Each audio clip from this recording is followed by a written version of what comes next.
ini, mari kita bersama-sama berdoa. Tuhan, kami bersyukur untuk pagi hari yang Tuhan berikan kepada kami, untuk hari baru yang boleh Tuhan berikan kepada setiap kami. Ini menjadi satu anugerah Tuhan bagi hidup kami. Jikalau kami masih bisa hidup, dan jikalau kami masih bisa mendengarkan akan firman-Mu, itu adalah satu anugerah yang tidak boleh kami sia-siakan dalam hidup kami, ya Tuhan.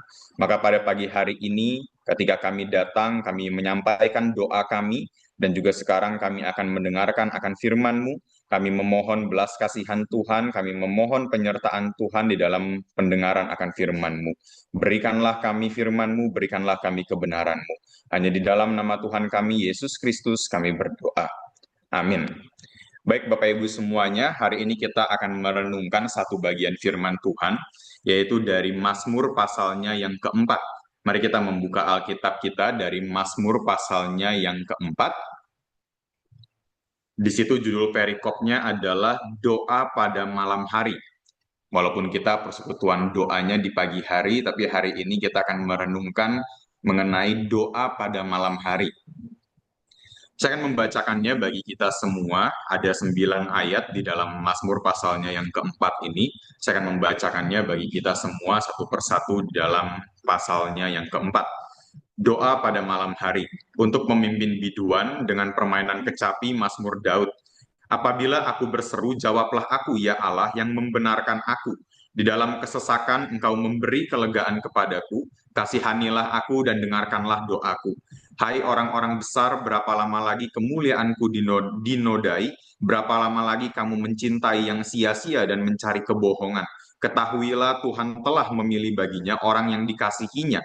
Tuhan mendengarkan apabila aku berseru kepadanya, biarlah kamu marah, tetapi jangan berbuat dosa.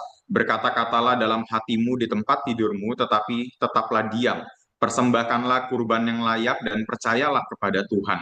Banyak orang berkata, siapa yang akan memperlihatkan yang baik kepada kita? Biarlah cahaya wajahmu menyinari kami ya Tuhan, tetapi engkau telah memberi sukacita dalam hatiku, melebihi sukacita ketika mereka kelimpahan gandum dan anggur. Dengan tentram aku mau membaringkan diri lalu segera tidur, sebab hanya engkaulah ya Tuhan yang membuat aku hidup aman. Bapak Ibu semua, ini adalah satu mazmur yang dituliskan oleh Raja Daud, dan secara konteks kalau kita melihat di sini, Daud di sini sedang mengalami tekanan. Jadi ada beberapa penafsir yang mengatakan, oh mungkin Daud menuliskan mazmur ini ketika Daud itu dikejar oleh anaknya sendiri, yaitu Absalom. Ketika Absalom melakukan kudeta, ketika Absalom ingin menggulingkan pemerintahan ayahnya, ada beberapa penafsir yang mengatakan, nah Daud menuliskan Mazmur pasalnya yang keempat ini. Kenapa? Ya ada dasarnya sebenarnya. Karena kalau Bapak Ibu melihat di dalam Mazmur pasalnya yang ketiga, di situ judul perikopnya adalah nyanyian pagi dalam menghadapi musuh. Jadi ada nyanyian pagi, kemudian sekarang ada doa pada malam hari. Lalu di dalam pasalnya yang ketiga, ayat pertama dituliskan, Mazmur Daud ketika ia lari dari Absalom anaknya. Nah, maka ada beberapa penafsir yang mengatakan pasal keempat ini adalah sambungan dari pasal ketiga. Pasal ketiga konteksnya dikejar oleh Absalom, nah pasal yang keempat juga konteksnya itu dikejar oleh Absalom. Tapi juga ada beberapa penafsir yang mengatakan, oh bukan, ini bukan ketika Daud dikejar oleh Absalom, tapi ketika Daud berhadapan dengan Simei. Simei adalah seorang daripada keluarga Saul, kalau Bapak Ibu melihat di dalam 2 Samuel pasal 16 sampai pasalnya yang ke-19. Nah, Simei ini adalah keluarga daripada Saul, dia benci kepada Daud, kemudian dia mengutuki Daud habis-habisan. Nah, ini adalah dua penafsir atau dua apa namanya? Dua dugaan ketika Daud menuliskan Mazmur pasalnya yang keempat ini. Tetapi bagaimanapun juga, ya saya kira kalau kita kembali kepada pasalnya yang keempat, karena di dalam pasal keempat tidak dituliskan konteksnya secara langsung itu apa, Daud tidak menuliskannya di dalam pasal yang keempat, ya kita tidak akan pernah tahu sebenarnya secara pasti apa yang sedang dialami Daud, apa yang sedang terjadi di dalam kehidupan Daud. Tapi satu hal yang pasti yang kita tahu di dalam bagian ini, Daud sedang berada di dalam tekanan, Daud sedang berada di dalam kesesakan. Daud itu sedang bergumul dengan musuh-musuhnya pada hari itu. Jadi ada musuh-musuh Daud, musuh-musuh yang datang ke hadapan Daud, kemudian mereka mencoba untuk merendahkan Daud, mereka mencoba untuk memfitnah Daud, mereka coba untuk menyebarkan kebohongan mengenai Daud dengan satu tujuan, yaitu untuk menjatuhkan Daud. Bapak Ibu semua, saya kira gitu ya, kalau kita melihat mengenai kehidupan Daud di dalam bagian ini, pengalaman yang Daud alami pada hari itu, yaitu ada musuh-musuh yang menyebarkan kebohongan, fitnah, dan sebagainya, ini tidak jauh dengan pengalaman di dalam kehidupan kita hari demi hari. Ya walaupun memang kita perlu akui kita itu tidak dikejar sama seperti Daud. Daud itu dikejar ingin dibunuh karena dia punya tahta yang besar, dia punya ketenaran yang besar, dia punya nama yang sangat besar. Ya sedangkan dibandingkan dengan kita kan tidak punya tahta yang besar, kita bukan seorang raja, kita bukan ya seorang yang punya nama yang sangat besar seperti Daud. Tetapi di dalam kehidupan kita, setiap daripada kita pasti pernah berhadapan dengan orang-orang yang ingin menjatuhkan kita. Pasti pernah berhadapan dengan orang-orang yang menyebarkan fitnah, menyebarkan kebohongan mengenai kehidupan kita. Baik itu misalnya rekan kerja di dalam tempat kita kerja, baik itu rekan pelayanan kita di dalam gereja, di dalam pekerjaannya Tuhan, baik itu teman kita yang kita anggap baik sekalipun, yang kita anggap dekat sekalipun, mungkin mereka menjadi orang-orang yang pernah ingin menjatuhkan kita, atau bahkan saudara kita sekalipun, mungkin mereka juga menjadi orang-orang yang ingin menjatuhkan kita. Setiap daripada kita pasti pernah mengalami hal ini, setiap daripada kita. Misalnya ada rekan kerja yang menyebarkan isu atau fitnah supaya kita itu terlihat buruk di depan daripada atasan kita. Atau misalnya ada tetangga atau teman kita yang menuduh tanpa mengetahui fakta yang sebenarnya. Mereka hanya punya prinsip, ya pokoknya kan dia begini, pokoknya kan dia begitu. Tapi dia tidak mengetahui faktanya, tidak mengetahui apa yang terjadi sebenarnya, hanya bicara dulu tanpa mengetahui faktanya. Atau misalnya yang paling gampang, Bapak Ibu semua, kita melihat di dalam zaman modern ini di sosial media, orang kan sangat gampang ya Bapak Ibu, mereka hanya ketik lalu berkomentar, tapi mereka nggak tahu kebenarannya. Kemudian ketika mereka berkomentar, mereka klik kirim pada kolom komentar tersebut, akhirnya dalam sekejap banyak orang yang baca komentarnya, banyak orang yang akhirnya percaya kepada komentar itu, dan akhirnya banyak orang yang mengikuti ya gosip yang salah tersebut atau fitnahan yang salah tersebut. Nah, ini semua pasti pernah terjadi di dalam kehidupan kita. Dan salah satunya Bapak Ibu semua yang saya ingin bahas di dalam bagian ini adalah mengenai gosip. Karena saya kira baik kita sebagai orang Kristen, baik orang-orang di luar sana, yaitu orang-orang yang non-Kristen, mulai dari anak-anak, mulai dari mereka remaja, mulai dari mereka pemuda, pemudi, bahkan bapak-bapak atau ibu-ibu sekalipun, kita semua pernah jatuh ke dalam dosa gosip. Kita semua pernah jatuh ke dalam dosa gosip. Karena kan kalau kata orang-orang, ya gosip itu seru. Kalau makin digosok, wah itu makin sip. Kalau misalnya gosip itu makin panas, wah itu makin seru. Makanya kita seringkali jatuh ke dalam dosa gosip. Apalagi kalau kita sudah berkumpul, misalnya dengan teman-teman kita, dengan orang-orang ya terdekat kita, kemudian di dalam pembicaraan kita sudah mulai dengan perkataan, kamu tahu gak sih, si ini loh seperti ini, seperti ini, seperti ini. Atau misalnya kita mengatakan, udah dengar belum mengenai dia? Akhirnya mulailah gosip di dalam perkumpulan kita. Mulailah gosip, mulailah pembicaraan yang tidak baik di dalam kehidupan kita. Nah, Bapak Ibu semua, kita perlu berhati-hati mengenai gosip, mengenai fitnah, mengenai perkataan yang tidak benar. Kenapa? Karena di dalam gosip itu sebenarnya bukan sekedar cerita, bukan sekedar perkataan yang kita sampaikan kepada orang lain, tetapi gosip bisa menularkan kebencian kepada orang lain. 2 hari lalu, Bapak Ibu semua, saya ada bertemu dengan salah seorang daripada teman saya. Kemudian ketika kita sedang ngobrol gitu ya, saya ada sebut salah satu nama dari teman saya. yang bukan teman dia. Jadi saya sedang bersama teman saya, lalu saya sebutkan satu nama yang bukan teman daripada teman saya ini. Tapi anehnya, teman saya ini langsung mengatakan, "Yah, dia lagi. Yah, nama dia lagi." Kemudian saya tanya kepada dia, "Loh, emangnya kamu kenal sama dia? Emangnya kamu pernah bertemu dengan dia?" Kemudian teman saya ini mengatakan, "Ya saya sih nggak pernah ketemu sama dia, tapi saya sering dengar mengenai dia. Saya sering dengar dia tuh orangnya begini, begini, begini, begini, dan sebagainya. Jadi saya nggak seneng sama dia. Saya nggak suka sama dia. Walaupun saya ketemu sama dia, kayaknya saya nggak mau temenan sama dia." Nah, ini Bapak Ibu semua bahaya daripada gosip. Gosip bukan sekedar cerita, tapi gosip itu menularkan kebencian, gosip itu merusak nama baik seseorang, bahkan sebelum orang itu bertemu dengan orang lain di dalam kehidupannya. Ketemu belum pernah, ngobrol nggak pernah, tahu ceritanya nggak pernah, tapi tiba-tiba sudah menjadi seseorang yang dibenci. Nah, inilah bahaya daripada gosip. Oleh karena itu, Bapak Ibu semua, ya kalau kita pernah menjadi bahan gosip di dalam sebuah perkumpulan, ya kita tahu itu kan pasti tidak enak. Satu perasaan yang sangat menyakitkan, satu perasaan yang sangat kita tidak suka ketika kita mendapatkan gosip yang tidak baik mengenai hidup kita. Maka kita sebagai orang Kristen juga jangan suka gosip. Kita sebagai orang Kristen jangan suka pakai mulut kita untuk menjatuhkan orang lain, untuk menjelekkan orang lain, untuk merusak nama baik daripada orang lain tersebut. Nah, inilah Bapak Ibu semua yang dihadapi oleh Daud. Jadi ketika Daud jadi ketika Daud menjadi raja, ada musuh-musuh yang datang ke dalam kehidupannya. Mereka berusaha menjatuhkan Daud, mereka menyebarkan fitnah yang tidak baik mengenai Daud, mereka membuat gosip-gosip yang beredar di tengah-tengah mereka, sehingga banyak orang yang akhirnya juga membenci Daud di dalam kehidupannya.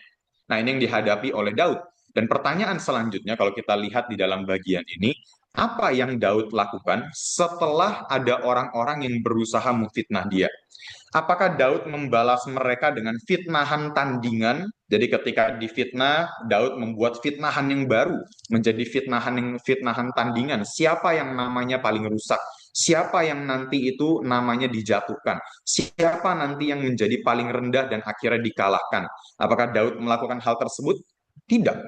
Apakah Daud membalas mereka dengan kekerasan? Ya enggak juga.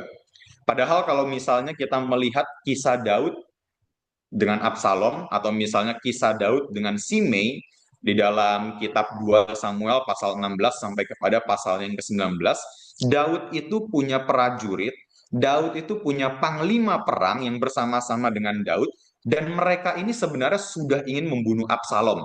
Mereka ini sebenarnya sudah ingin membunuh Simei. Jadi ketika mereka mendengarkan Daud itu ya namanya itu dibusukan oleh mereka, para prajurit, para panglima perang daripada Daud sudah mengatakan, "Daud, boleh tidak saya bunuh Absalom? Daud, biarkan saya bunuh Simei." Tapi apa yang Daud katakan kepada panglima perang dan prajuritnya? Jangan bunuh mereka. Jangan bunuh mereka. Perlakukan Absalom dengan baik. Kemudian untuk Simei, Daud mengatakan, jangan. Kalau memang Tuhan biarkan dia mengutuki saya, biarkan dia mengutuki saya, karena itu adalah kehendak daripada Tuhan. Daud tidak membalas mereka, padahal Daud sangat bisa untuk balas mereka. Daud bisa membunuh mereka, tapi Daud tidak membunuh mereka. Apa yang dilakukan oleh Daud? Respon pertama Daud adalah dia datang kepada Tuhan dan Daud mencari perkenanan daripada Tuhan sendiri. Daud tidak menyelesaikan masalahnya itu sendiri dengan tangannya sendiri, padahal dia bisa saja kalau dia mau melakukan itu, tapi dia bawa masalahnya ini kepada Tuhan. Dia bawa musuh-musuhnya ini kepada Tuhan di dalam doanya. Kita lihat di dalam ayat pertama, dalam ayat yang kedua, maafkan saya, di Alkitab fisik itu ayat yang kedua. Di situ Daud berkata, "Jawablah aku, ya Allah pembenaranku, ya Allah yang membenarkanku." Fokus Daud di dalam bagian ini bukan pada masalahnya, fokus Daud dalam bagian ini bukan pada fitnahannya, tapi fokus Daud dalam bagian ini adalah pada Tuhan yang menjadi pembenarannya. Daud tahu bahwa Tuhanlah yang tahu mengenai kebenaran yang sesungguhnya, karena ketika fitnah itu datang, ketika gosip itu datang, ketika omongan yang tidak baik itu datang, ketika orang-orang lain merasa diri paling benar, tapi bagi Daud tidak, bukan orang lain yang menjadi pembenaran saya. Tuhanlah yang menjadi pembenaran saya.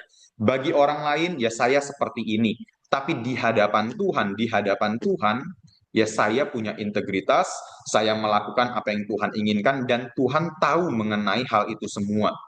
Nah sayangnya Bapak Ibu semua, kalau kita merenungkan atau kita melihat mengenai kehidupan kita sebagai orang Kristen, yang terjadi justru adalah sebaliknya. Ketika ada suara-suara yang tidak enak di dalam kehidupan kita, siapa yang kita cari pertama kali? Kepada siapa kita datang pertama kali? Mungkin kita tidak langsung datang kepada Tuhan seperti Daud di dalam bagian ini. Mungkin ketika ada gosip, ada fitnahan yang tidak benar yang kita dengar, pertama kali yang kita cari adalah orang lain. Kita tanya mengenai pendapat mereka, kita telepon teman kita buka sosial media kita, lalu kita curhat di sosial media kita ledekin teman kita jelek-jelekan teman kita di dalam sosial media. Atau misalnya kita itu sibuk membela diri kita daripada kita datang kepada Tuhan. Kita sibuk klarifikasi A, klarifikasi B, C, dan sebagainya. Kita coba cari pembelaan diri, pembenaran diri, tapi kita tidak pernah datang kepada Tuhan. Kita coba menyelesaikan masalah di dalam dunia ini, tapi dengan cara yang dunia ini justru juga tawarkan di dalam kehidupan kita. Masalah ini berasal dari dunia, tapi kita coba dengan cara dunia untuk menyelesaikan masalah ini, yang nggak mungkin bisa. Itu sebab ketika Daud menghadapi ya fitnahan, gosip, dan juga omongan-omongan yang tidak baik di dalam kehidupannya yang berusaha menjatuhkan dia, Daud datang dan berdoa kepada Tuhan. Inilah juga yang harusnya menjadi respon kita sebagai orang-orang percaya. Apa yang harus pertama kali kita lakukan? Datang dan berdoa kepada Tuhan. Sebagai orang Kristen, kita harusnya tidak menyelesaikan masalah di dalam dunia ini dengan cara yang dunia tawarkan. Kita tidak menyelesaikan masalah dunia dengan dunia, tapi kita menyelesaikan masalah di dalam dunia ini dengan menantikan caranya Tuhan, dengan datang kepada Tuhan dan meminta pertolongan daripada Tuhan saja. Dan alasannya Bapak Ibu semua kalau kita membaca, yaitu tadi di dalam ayatnya yang keempat. Saya membacakan sekali lagi kepada kita ayat yang keempat. Ketahuilah Tuhan telah memilih baginya orang yang dikasihinya. Tuhan mendengarkan apabila aku berseru kepadanya. Di sini kita melihat Daud mengingat identitasnya siapa di dalam dunia ini. Memang Daud hidup di dalam dunia yang penuh dengan dosa. Memang Daud hidup di dalam dunia yang penuh dengan fitnah, gosip, dan sebagainya. Tetapi Daud ingat, saya adalah umat pilihannya Tuhan. Saya adalah orang yang dikasihi oleh Tuhan, maka hidup saya ada pada tangannya Tuhan. Ya sama seperti kita Bapak Ibu semuanya, memang kita hidup di dalam dunia ini, memang kita itu berada di dalam dunia yang sangat tidak ideal, penuh dengan dosa, penuh dengan gosip, omongan yang tidak baik mengenai kita, bahkan satu persatu sebagai orang Kristen. Tetapi ingat identitas kita, status kita adalah anak-anaknya Tuhan. Kita bukan berasal dari dunia ini, tapi kita berasal daripada Tuhan.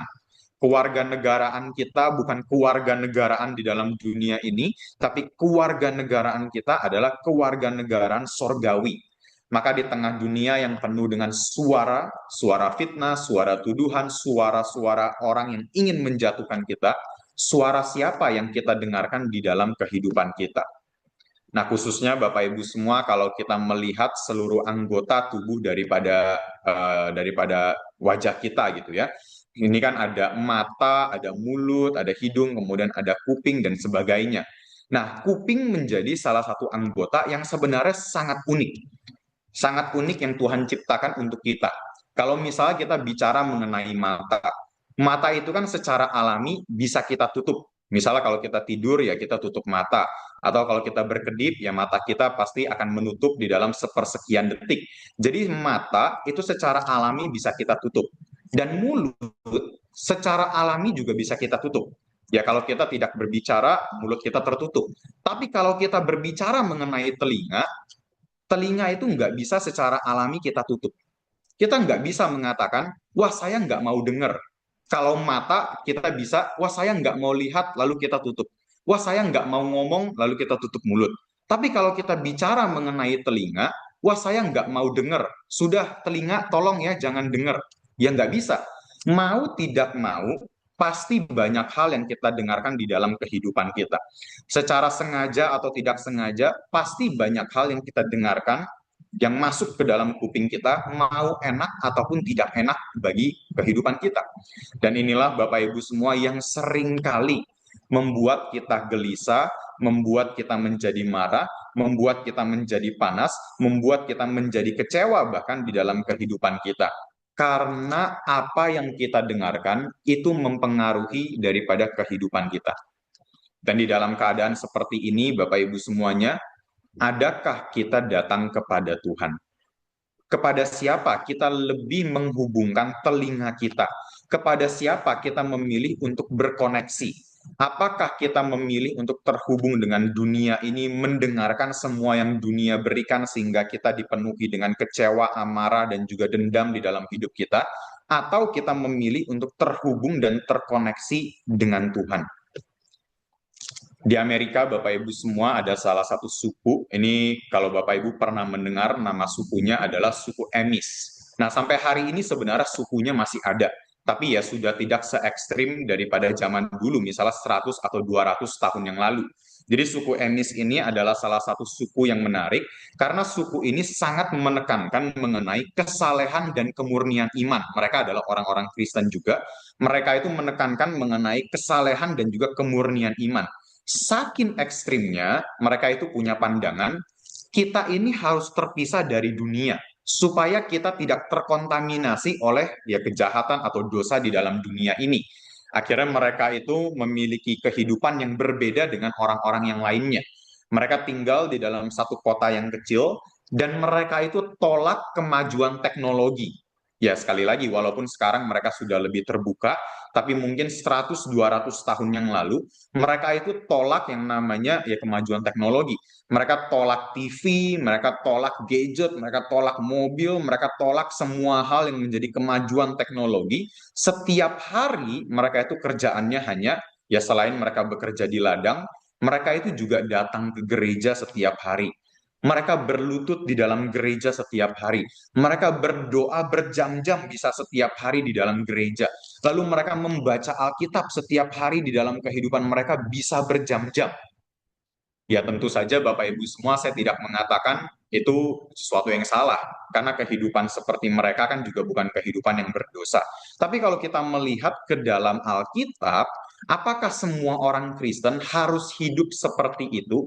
Menjauhkan diri dari dunia, melarikan diri dari dunia supaya tidak terkontaminasi oleh apa yang dunia ini katakan? Ya saya kira tidak juga. Kalau kita melihat di dalam Alkitab misalnya adalah pribadi Kristus. Apakah ketika Kristus datang ke dalam dunia ini, dia pilih tempat yang paling ideal, paling aman, paling bersih, paling suci daripada dosa? Ya tidak. Yesus tidak pilih satu tempat, wah di mana ya saya harus tinggal supaya saya tidak terkontaminasi oleh dosa. Tidak. Yesus malahan tinggal di tempat yang penuh dengan dosa. Yesus tinggal di tempat di mana dia akan difitnah. Yesus tinggal di tempat di mana dia itu digosipkan. Yesus justru dia tinggal di tempat di mana dia itu dituduh bersalah padahal dia tidak bersalah. Bahkan Yesus mati di atas kayu salib oleh tangan-tangan daripada mereka yang hidup di tengah-tengah daripada Yesus sendiri. Mereka yang hidup berdampingan dengan Yesus, justru mereka lah yang nantinya akan menyalibkan Yesus supaya Yesus itu mati di atas kayu salib. Nah, maka kita melihat Bapak Ibu semuanya, kalau Yesus sendiri hidup di dalam dunia ini, dunia yang penuh dengan dosa, kita pun sebagai orang Kristen harusnya tidak melarikan diri daripada dunia ini. Kita harusnya tidak punya semangat eskapis, yaitu semangat untuk kabur dari dunia supaya tidak terkontaminasi oleh dunia ini, tidak. kita tetap hidup di dalam dunia ini, kita tetap berada di tengah-tengah orang berdosa, tetap bekerja bahkan bersama orang berdosa, kita sekolah tetap bersama orang berdosa, kita berinteraksi sesama orang berdosa. Hanya saja, ini menjadi panggilan kita sebagai orang Kristen, kita tidak berkoneksi dengan dunia ini. Hati kita harusnya tidak terhubung dengan dunia ini. Hati kita harusnya, dalam tanda kutip, offline dengan dunia ini, offline dengan suara-suara yang salah, offline dengan kebenaran-kebenaran yang sebenarnya tidak benar yang dunia ini ajarkan kepada kita, tapi hari demi hari kita harusnya online atau berkoneksi kepada Tuhan di dalam hidup kita. Inilah yang harusnya menjadi panggilan kita sebagai orang-orang Kristen. Memang hidup dalam dunia ini, tapi koneksinya sama Tuhan. Memang kita bergumul di dalam dunia ini, tapi suara Tuhan yang kita dengarkan di dalam kehidupan kita. Baik kita itu beribadah ketika kita beribadah misalnya, baik itu di dalam saat teduh kita hari demi hari, baik itu di dalam doa atau perenungan daripada firman Tuhan di malam hari sebelum kita tidur. Sama seperti Daud di dalam bagian ini, sebelum dia tidur, sebelum dia memejamkan mata, membaringkan diri tidur, dia datang terlebih dahulu kepada Tuhan. Kadang-kadang Bapak Ibu semua di malam hari kita itu kan suka sulit tidur ya. Apalagi bagi Bapak Ibu yang mungkin sudah memiliki anak, sudah bergumul dengan pekerjaan dan sebagainya.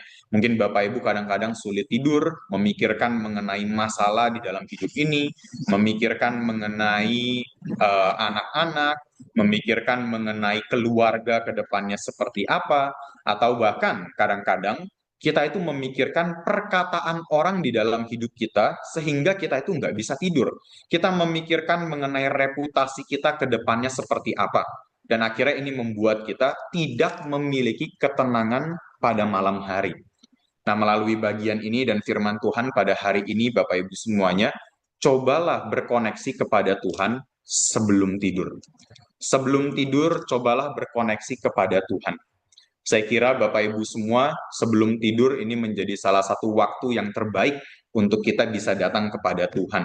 Karena sebelum tidur itu berarti semua pekerjaan kita sudah beres. Walaupun kita sudah lelah, walaupun kita sudah capek, tapi semua pekerjaan kita sudah beres, kita sudah siap untuk tidur. Kita sudah tenang, mungkin anak-anak semua juga sudah tidur, PR anak-anak semua sudah beres. Nah, itu menjadi waktu bagi kita bisa berkoneksi kepada Tuhan dengan tenang. Satu PR Bapak Ibu semua bagi kita semua sebagai orang-orang Kristen yang ikut PD pada pagi hari ini. Cobalah untuk berdoa datang kepada Tuhan sebelum kita tidur. Kalau Bapak Ibu memiliki anak, ya sebelum tidur Bapak Ibu coba ajak anak-anak berdoa bersama. Coba ajak anak-anak dari kecil, melatih mereka untuk berkoneksi kepada Tuhan. Dari kecil, latih mereka untuk datang kepada Tuhan sebelum mereka tidur. Sama seperti Daud di dalam bagian ini, dia datang kepada Tuhan sebelum tidur. Sehingga di dalam pasal yang keempat, ayat yang terakhir di dalam bagian ini, di situ ditutup dengan satu gambaran yang sangat luar biasa, satu gambaran yang penuh dengan ketenangan. Kalau tadi di dalam pasal 2 sampai ke pasal 5, di situ kan Daud sepertinya mengeluarkan keluh kesahnya. Tapi di dalam ayatnya yang ke-8 sampai ayat yang ke-9, justru ditutup dengan satu gambaran yang sangat luar biasa, yaitu Daud tidur dengan tenang dan dengan nyaman dan dengan aman. Padahal masalah Daud itu belum selesai. Padahal besok ketika Daud itu bangun dari tidurnya, Daud masih tetap mengalami fitnahan. Daud tetap masih mengalami gosip lagi untuk menjatuhkan dia. Dia tetap mendapatkan semua hal yang dia dapatkan di hari ini. Semua yang tidak enak, besok itu masih berlanjut. Tapi pada malam hari itu dia mendapatkan ketenangan di dalam Tuhan. Bukan masalahnya yang hilang di dalam kehidupan Daud, tapi hati Daud yang diubahkan dengan ketenangan.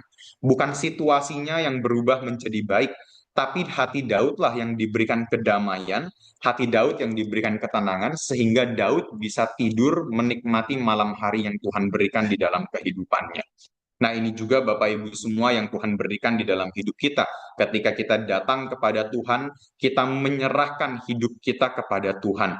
kita mendapatkan kedamaian dan juga ketenangan. Kalau damai, Bapak Ibu semua tergantung dari hidup kita baik atau tidak baik. Ya saya kira kita semua nggak akan pernah punya kedamaian dalam hidup kita. Karena pasti ada saja hal-hal yang tidak baik dalam hidup kita. Pasti ada saja hal-hal yang membuat kita khawatir, membuat kita takut, membuat kita kecewa. Tapi kalau hati kita bergantung kepada Tuhan, kita datang kepada Tuhan. Biarlah Tuhan yang memampukan setiap kita supaya kita memiliki kedamaian, kita beristirahat dengan tenang, kita beristirahat dengan nyaman, karena kita berkoneksi dan juga mendengarkan suara Tuhan di dalam hidup kita. Biarlah Bapak Ibu semua firman Tuhan pada hari ini boleh menjadi pedoman di dalam hidup kita untuk terus-menerus berkoneksi kepada Tuhan. Di tengah suara yang dunia ini berikan, di tengah dosa yang kita lihat di dalam dunia ini, di tengah kekacauan yang kita sendiri tidak senang di dalam kehidupan kita, tapi biarlah ada ketenangan yang Tuhan berikan karena kita terus-menerus berkoneksi kepada Tuhan dan juga datang mendengarkan suara Tuhan. Kiranya Tuhan memberkati kita semuanya. Mari kita bersama-sama bersatu di dalam doa.